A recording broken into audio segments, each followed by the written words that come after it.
Hi welcome to home lead. ನಾನು ಇವತ್ತು bread ಟೋಸ್ಟನ್ನು ಮಾಡ್ತಾಯಿದ್ದೀನಿ. ಬ್ರೆಡ್ ಟೋಸ್ಟನ್ನು ತುಂಬ ಈಸಿಯಾಗಿ ಹಾಗೆಯೇ ತುಂಬ ಕ್ವಿಕ್ಕಾಗಿ ನಾವು ಮನೆಯಲ್ಲೇ ಮಾಡ್ಕೊಳ್ಬೋದು. ಹಾಗೆ ನಾನು ಇವತ್ತು ಬ್ರೆಡ್ ಟೋಸ್ಟ್ ಮಾಡೋದಕ್ಕೆ ಏನೇನೆಲ್ಲ ತೊಗೊಂಡಿದ್ದೀನಿ, ಹೇಗೆ ಮಾಡೋದಂತ ನೋಡೋಣ. ಮೊದಲಿಗೆ ನಾನು ಬ್ರೆಡ್ಡನ್ನು ತೊಗೊಂಡಿದ್ದೀನಿ. ಈಗ ಸ್ಟವ್ ಮೇಲೆ ಒಂದು ಕಡಾಯನ್ನು ಇಟ್ಕೊಂಡು ಅದಕ್ಕೆ ಸ್ವಲ್ಪ ಎಣ್ಣೆ ಸೇರಿಸ್ಕೊಂಡಿದ್ದೀನಿ. ಎಣ್ಣೆ ಬಿಸಿ ಆದ ನಂತರ ಹಸಿಮೆಣಸಿನ್ಕಾಯಿನ ಸೇರಿಸ್ಕೊಂಡಿದ್ದೀನಿ. ಹಾಗೆ ಈರುಳ್ಳಿನ ಸೇರಿಸ್ಕೊಂಡಿದ್ದೀನಿ. ಈಗ ಇದೆರಡನ್ನು ಚೆನ್ನಾಗಿ ಫ್ರೈ ಮಾಡ್ಕೊಳ್ಳೋಣ. ಜೀರಿಗೆ ಮತ್ತು ಸಾಸಿವೆ ಕೂಡ ಹಾಕ್ಕೊಳ್ಬೋದು. ನಾನು ಜೀರಿಗೆನ ಹಾಕ್ಕೊಂಡಿಲ್ಲ, ಅದು ಟೇಸ್ಟು ಬೇರೆಯೇ ಇರುತ್ತೆ. ಹಾಗೆ ಟೊಮೊಟೊನ ಸೇರಿಸ್ಕೊಳ್ತಾ ಇದ್ದೀನಿ. ಈಗ ಇಷ್ಟನ್ನು ಚೆನ್ನಾಗಿ ಫ್ರೈ ಮಾಡ್ಕೊಳ್ಳೋಣ. ಈಗ ನಾನು ಇದಕ್ಕೆ ಕ್ಯಾರೆಟನ್ನು ಸೇರಿಸ್ಕೊಳ್ತಾ ಇದ್ದೀನಿ.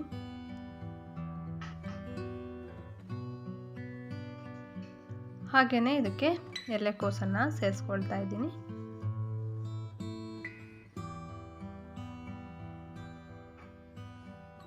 ನೋಡಿ, ಈ ರೀತಿಯಾಗಿ ಫ್ರೈ ಮಾಡಿಕೊಂಡ್ರೆ ಸಾಕು. ಈಗ ನಾನು ಇದಕ್ಕೆ ಅಚ್ಚ ಖಾರದ ಪುಡಿನ ಸೇರಿಸ್ಕೊಳ್ತಾ ಇದ್ದೀನಿ. ಹಾಗೆ ಸ್ವಲ್ಪ ಅರಿಶಿಣ, ಹಾಗೆ ಸ್ವಲ್ಪ ಗರಂ ಮಸಾಲಾನ ಸೇರಿಸ್ಕೊಳ್ಳೋಣ. ಇಷ್ಟನ್ನು ಸೇರಿಸ್ಕೊಂಡು ಮತ್ತೆ ನೀಟಾಗಿ ಮಿಕ್ಸ್ ಮಾಡ್ಕೊಳ್ಬೇಕು. ಹಾಗೆ ಸ್ವಲ್ಪ ಉಪ್ಪನ್ನು ಸೇರಿಸ್ಕೊಂಡಿದ್ದೀನಿ. ಹಾಗೆ ಒಂದು ಅರ್ಧ ನಿಂಬೆಹಣ್ಣಿನ ಜ್ಯೂಸನ್ನು ಸೇರಿಸ್ಕೊಂಡಿದ್ದೀನಿ.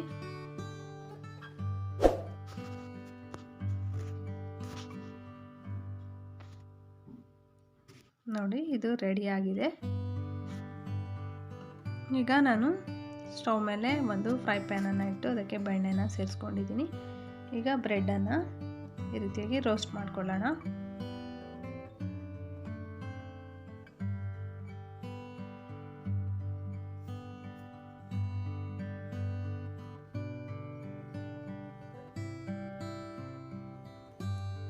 ಇದೇ ರೀತಿಯಾಗಿ ಎಲ್ಲ ಬ್ರೆಡ್ಡನ್ನು ರೋಸ್ಟ್ ಮಾಡಿ ಇಟ್ಕೊಂಡಿದ್ದೀನಿ ಬೆಣ್ಣೆಯಲ್ಲಿ.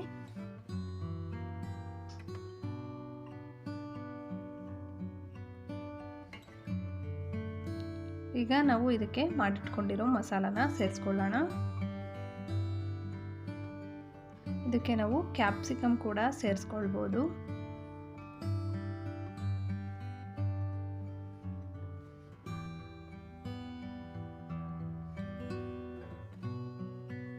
ನೋಡಿ, ರೆಡಿಯಾಗಿದೆ.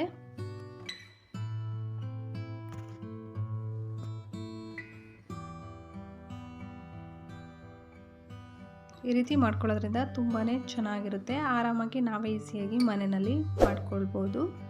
ನೀವು ಒಮ್ಮೆ ಇದೇ ರೀತಿ ಬ್ರೆಡ್ ಟೋಸ್ಟನ್ನು ಮನೆಯಲ್ಲಿ ಟ್ರೈ ಮಾಡಿ ಹೇಗಿತ್ತು ಅಂತ ಕಮೆಂಟ್ಸಲ್ಲಿ ತಿಳಿಸಿ. ಹಾಗೆ ನಮ್ಮ ಚಾನಲನ್ನು ಸಬ್ಸ್ಕ್ರೈಬ್ ಆಗಿ. Thank you for watching.